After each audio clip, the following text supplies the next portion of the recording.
Wrigley's Spearmint Chewing Gum, the refreshing, delicious treat that gives you chewing enjoyment, presents for your listening enjoyment John Lund as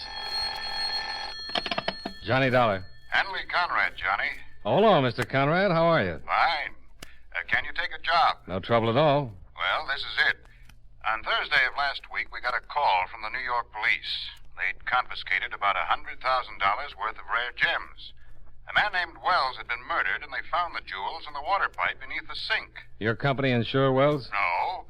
One of our clients in Europe was robbed about 3 months ago. The same jewels? We think so, but we can't be positive. They've been removed from their settings, and some of the larger ones have been recut. The police are holding Mrs. Wells, and she claims the jewels are rightfully hers. She says neither she or her husband knew they were hidden in the water pipes. Well, unless it can be proved the jewels were stolen, she's just liable to end up with them. Possession, huh? Yeah. It's a funny one. When can you start? I've started.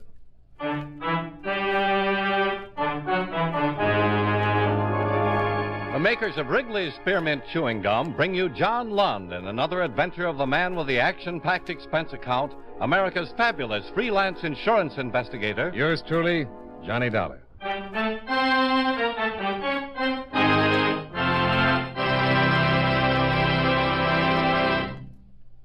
For refreshing taste plus chewing enjoyment, treat yourself to delicious Wrigley's Spearmint Gum. When your mouth and throat feel hot and dry, a stick of Wrigley's Spearmint gives you quick, long-lasting refreshment. The lively, full-bodied spearmint flavor cools your mouth and freshens your taste. The chewing itself helps keep your throat pleasantly moist. Best of all, you can chew and enjoy refreshing Wrigley's Spearmint Gum almost any time and any place. Keep a package handy right in your purse or pocket so you can chew a stick whenever you want it. For refreshing taste plus chewing enjoyment, treat yourself to delicious Wrigley's Spearmint Gum. Millions enjoy it, and you will, too.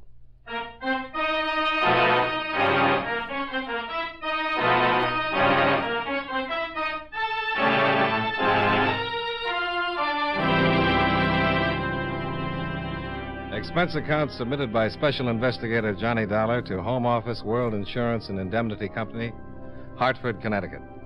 The following is an accounting of expenditures during my investigation of the Stanley Price matter.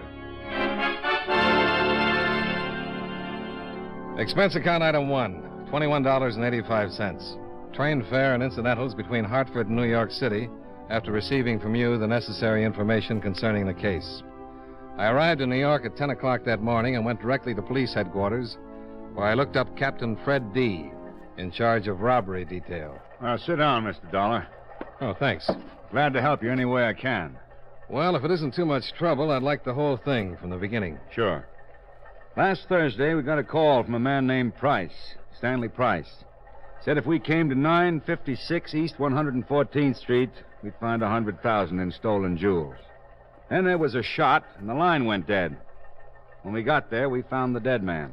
Wells? Yeah, Robert Wells, shot twice in the head. You're holding the wife? Not since 8 o'clock this morning. We've got no evidence. No murder weapon, nothing.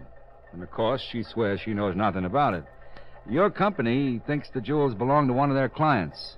Yeah, but they've been taken out of their settings and recut. Such a good job, they can't be identified. Only one thing that ties in.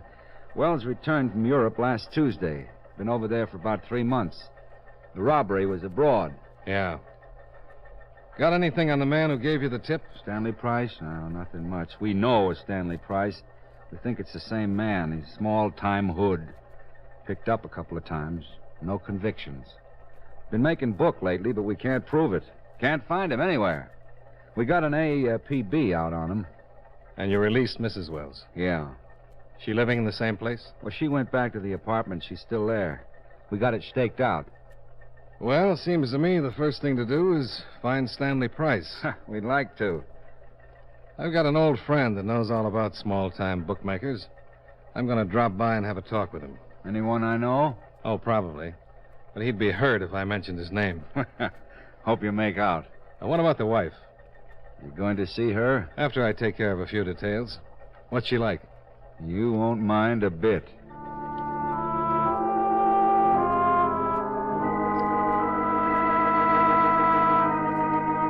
I left headquarters, checked into a hotel, then made arrangements to rent a car. At 12:30, I was pulling up in front of a brownstone in the village where an old friend lived. His name is Henri Duval, abstract painter and lover of Paris. Mutuals. Henri. Who is it? Come on, Henri, open up. Go away. It's Johnny Dollar, Henri. I don't trust no one. My landlord is a man of many voices. I'm not your landlord. You remember my... Scout Honor? Cross my heart.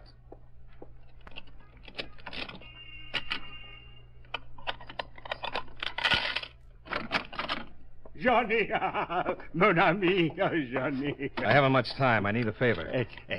Asseyez-vous.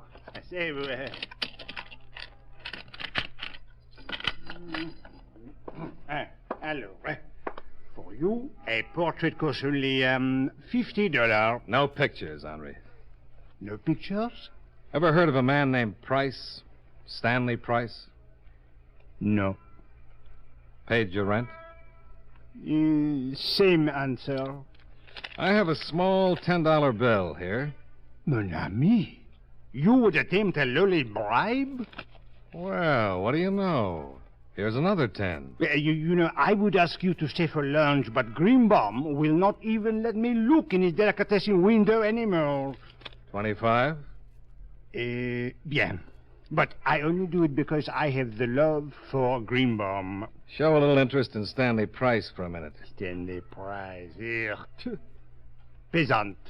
He's a bookmaker? Of a sort. He owes me $11.80. Marianne in the 8th at Hialeah by 8 lengths. Mon Dieu, such a filly. Henri. Stanley Price. Ah, oui, the low life. Where can I find him? Je ne sais pas. Henri? But it is the truth. Scout's honor? But of course. If I knew where the peasant was, would I not collect my $11.80? But of course, Scout's honor. Look, you see? You're only holding up one finger. Le Cub Scout. Oh. When was the last time you heard from him? When he took my $2 that wins for me the $11.80.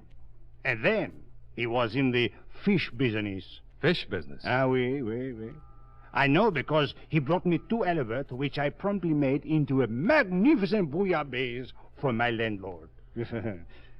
Terrible. The stew? No. Just the fish. Believe me, those 2 halibut were so old, they remembered Jonah. Was he selling fish? No. He was not selling fish. He was catching them. He had a boat. When I went down to collect my $11.80, the boat was not there. Where did he keep the boat, Henri? A disgusting place. It was called, Schooner Landing. A place like that simply should not be. Do you know why? Stinks. Well, thanks, Henri. But you are leaving? Yeah, you can unlock the door. Wait.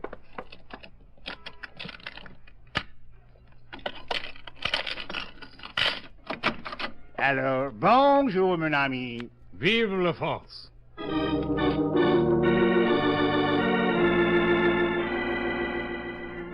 I climbed back into the rented coupe and drove to the waterfront where I finally located Schooner Landing. A lot of small boats were tied up in slips, and an old man sat outside a shack at the head of the dock, sunning himself. Hello. Hello? You run this landing? Yep. You know a man named Price? Stan Price? Yep. Yep. Seen him lately? Nope. When was the last time you saw him? You're a cop. Nope. That's too bad. Why? He owes me a week's rent on a boat. Skip out? Yeah?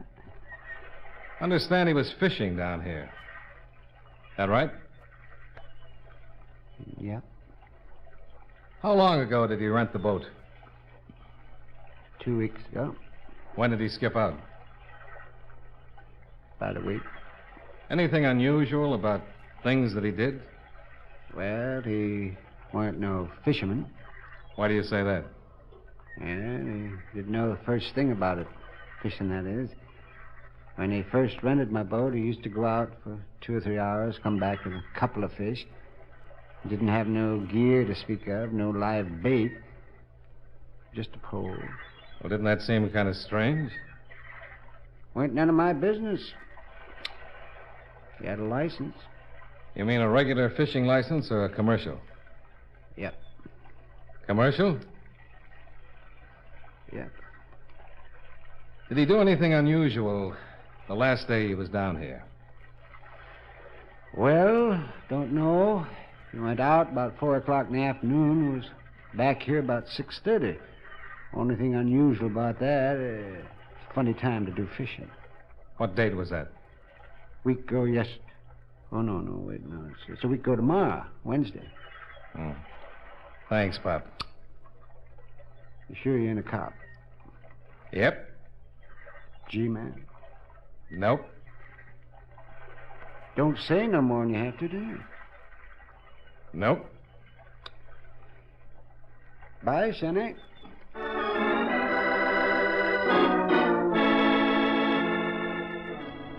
I left Schooner's Landing and made a beeline to the Bureau of Licenses, where I located the fishing license that had been issued to Stanley Price. It had his picture on it, and the clerk allowed me to take it. I thanked him, then climbed back into my car and headed for 956 East 114th Street and Mrs. Wells.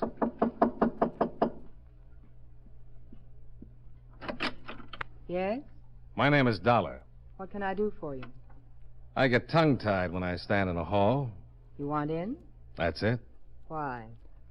Ever see this picture before, Mrs. Wells? Come in. The man in the picture, who is he?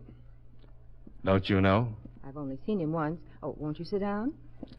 Thanks. Where did you see this man, Mrs. Wells? He came to see my husband. He was leaving just as I arrived.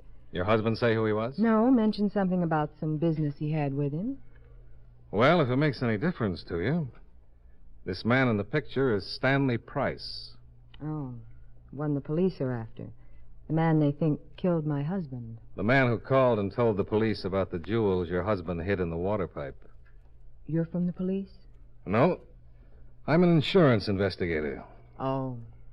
Your husband just got back from Europe a week ago, didn't he? Yes? By boat? Yes. What day did he arrive? Last Wednesday. You know, I don't think I've ever seen a man with such attractive eyes. They're really very unusual. Nice hair, too. So curling. I'll stop back when I've got more time and we'll straighten it out. Leaving? Yes, I'm going home and have another talk with Dad. Well, in case I might want to get in touch with you... I'm staying at the Shelton. Oh, by the way, what time did your husband's boat dock? 5 o'clock. Thanks. Sure. Say hello to Dad.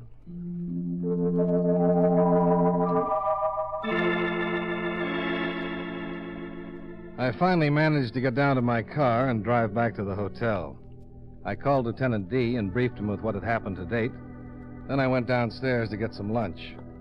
As I crossed the lobby... Don't turn around. What is this? Just keep looking straight ahead. I want something.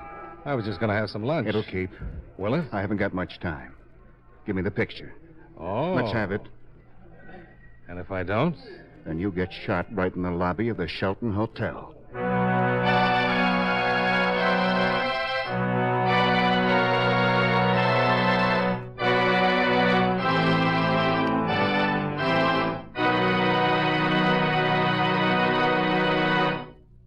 Friends, no matter what kind of work you do, it's a real help to chew delicious Wrigley's Spearmint Gum right while you're working. When you're warm or tired, for instance, a lively, full-bodied spearmint flavor is really refreshing. It helps keep your mouth and throat feeling cool and moist. Chewing on that smooth, good-tasting piece of Wrigley's Spearmint makes the time pass more pleasantly, too. It seems to make your work go smoother and easier. Keep a package or two of Wrigley's Spearmint chewing gum handy all the time. Enjoy chewing Wrigley's Spearmint while you're working and at other times. That's Wrigley's Spearmint chewing gum. Healthful, refreshing, delicious.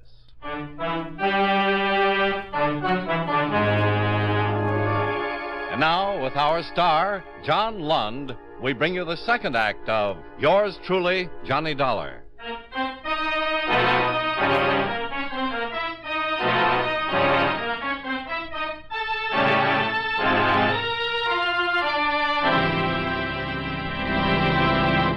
Let's have it. Well, it's the only one of me on a bare rug facing east. What'll Mom say? The picture of Stanley Price. Okay. That's being smart. Now, you stay put. Count 10 before you turn around. Believe me, Dollar, I mean it.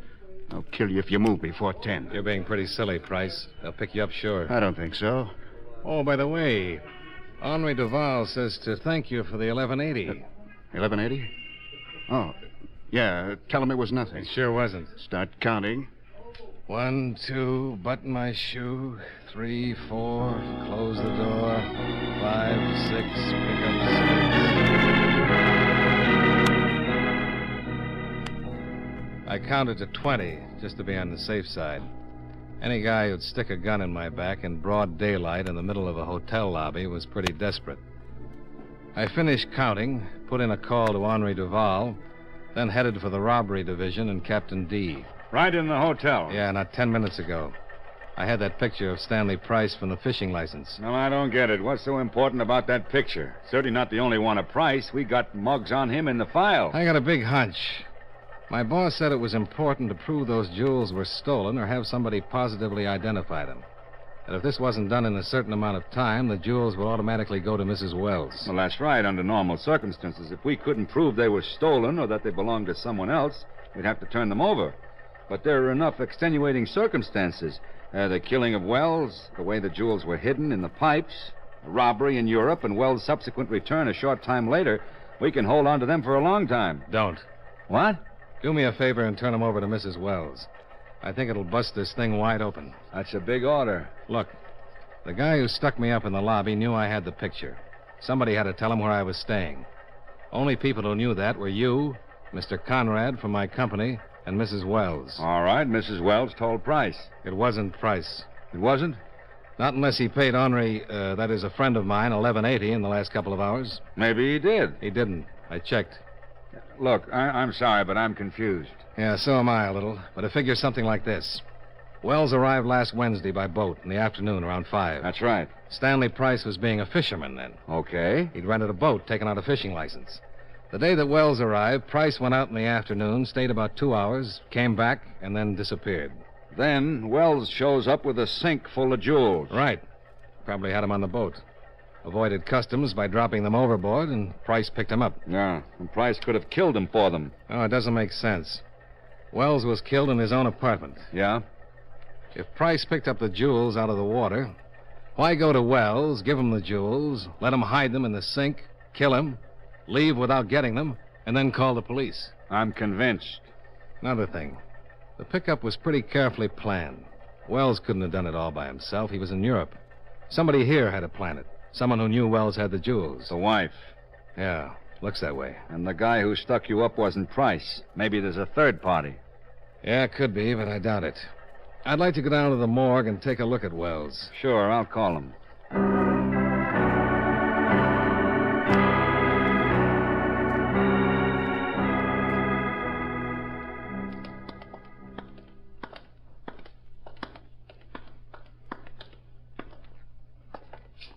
Okay, Charlie.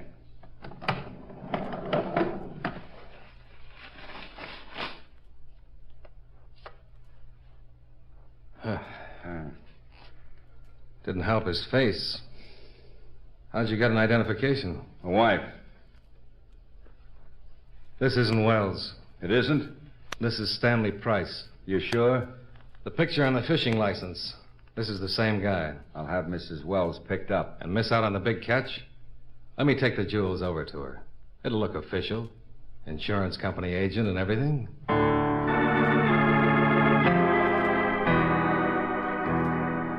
The captain was reluctant, but he agreed. We went back to headquarters, and he presented me with $100,000 in jewels. I left for Mrs. Wells' apartment, followed by 2 of New York's finest. The captain was agreeable, but cautious.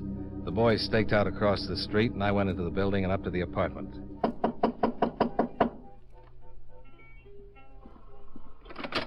Hello. I spoke with Dad. Was his advice sound? Oh, he just said there were bound to be days like this. Then come in. Is this going to be business? I come bearing gifts. Oh? I'm afraid the police can't keep these any longer. The jewels? Mm-hmm. There you are. I don't understand. Well, there's a little law after a certain time. But the last time I talked with the police, they said they could impound them until my husband's murder was cleared up. No, afraid not. You mean I just get them? No strings? Not a one. Mr. Dollar. Sit down. Sure. Now, you work for the insurance company, don't you? Uh-huh. Well, my husband wasn't insured. Oh, he should have been. Not that you need the money now, but just suppose you hadn't been lucky enough to have your sink stopped up with all those nice little jewels. If my husband wasn't insured, why are you mixed up in this? You really want to know? Uh-huh. My company thinks those jewels were stolen from one of our clients. I just can't stop looking at your eyes. They're even bluer in this light. Honey, get to it. All right. I think something's real wrong. Wrong? I thought maybe you'd like to tell me what it's all about. Well, you've got the jewels. And what do you think I'm going to do with them? Well, that's up to you, isn't it? Your company thinks these jewels are stolen, and you're just turning them over to me. Can't do anything else. Mr. Dollar. Johnny. Mr. Dollar, it's too easy. Disappointed? Well, suspicious. I've been around a little while. Somehow I guessed that. And I think you're trying to put little Lois in a bind. Really? Yeah. And even if you've got the prettiest eyes in the whole wide world, I'm not going to let you. You have something in mind? Good night. What? Oh! It landed right behind my right ear. I don't know what it was, but it was hard and it was cold. Whoever was on the other end of it had moved up behind the couch while Lois had kept me occupied. I went right to sleep and stayed that way for about 10 minutes. When I came to, I was all alone, except for a large swelling that was getting big enough to wear a hat. I stumbled downstairs and looked for the 2 policemen on stakeout, but they disappeared too. So I found a phone booth and put in a call to Captain D. They're tailing the wife.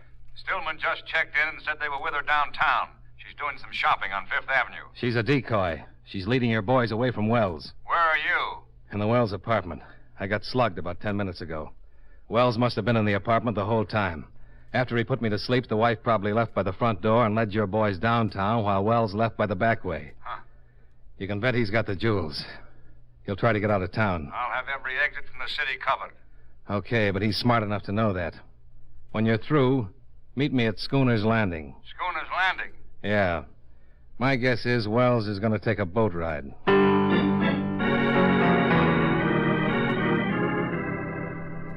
It was about 4:30 in the afternoon when I arrived at Schooner's Landing. The old man was walking up from the slips. Hello, Sammy. Pop, which boat was Stanley Price renting? That one. Just getting ready to go out. I just got through gassing her up. Fella paid me Price's back rent. Wait, there's something wrong? Bob, Dollar. Good afternoon, Mrs. Wells. Bob! Drop the gun, Dollar. Drop it. The police are right behind me. Okay. Sit down. You taking him? He's an insurance man. He's going to be our insurance. If the police try anything, I'm going to shoot you, Dollar. Hold the gun on him while I get us out of here.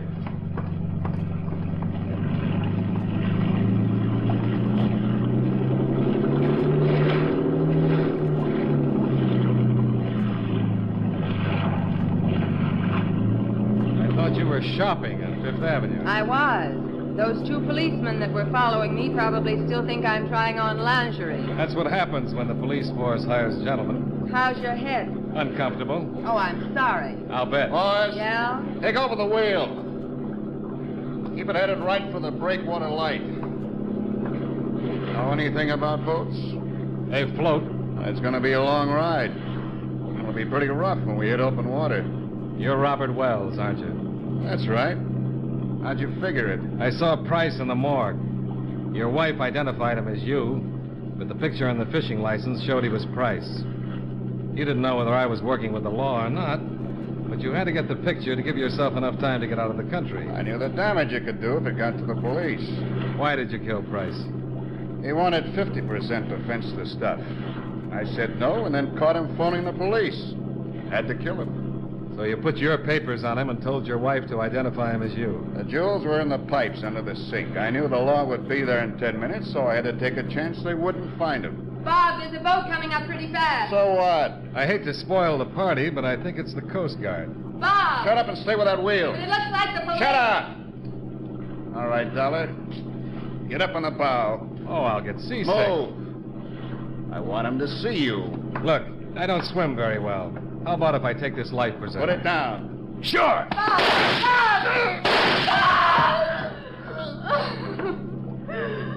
Stay right there, honey. Stop your boat! Heave to! Better do like the man says. Come on, Dollar, stop that boat! All right, all right. Keep your barnacles on.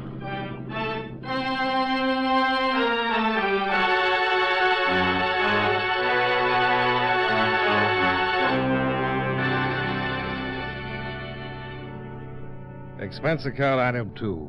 $8.75 for a big dinner that made up for the lunch I'd missed. After that, I went back to the hotel and got myself 12 hours of a good night's sleep. Expense account item 3, the $25 I'd bribed Henri Duval with. The last time I saw him, he was in Greenbaum's delicatessen, spending the money with his arm around Greenbaum. They were both smiling. Expense account items 4 and 5, $42.15, car rental and hotel bill. Item 6, $15.65, train fare and incidentals back to Hartford. Expense account total, $113.40. Yours truly, Johnny Dollar.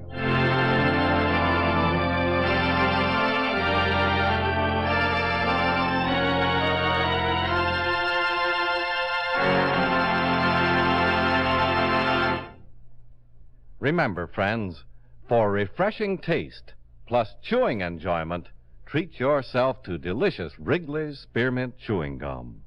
The taste of fresh spearmint is cooling and delightful, and there's lots of it in every stick of Wrigley's Spearmint Gum. It freshens your mouth, helps keep your throat moist, and sweetens your breath besides. You'll enjoy the good chewing, too, because Wrigley's Spearmint is so smooth and pleasant to chew on. There's nothing else quite like it. Next time you're at the store, stop at your friendly merchant's display of chewing gum and get a few packages of good-tasting Wrigley's Spearmint Gum. Always keep some handy for refreshing taste plus chewing enjoyment. That's Wrigley's Spearmint Chewing Gum. Healthful, refreshing, delicious.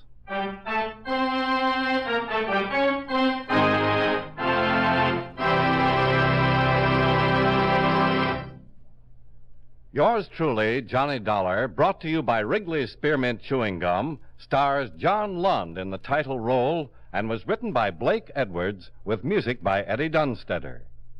Featured in tonight's cast were John Stevenson, Kenny Delmar, Jay Novello, Howard McNear, and Mary Shipp. Yours truly, Johnny Dollar, is produced and directed by Jaime Del Valle.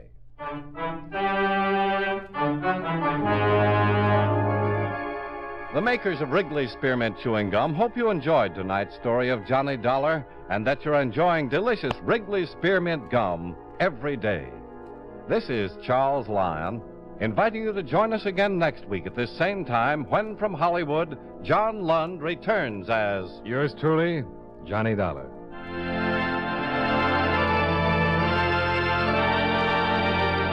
This is the CBS Radio Network.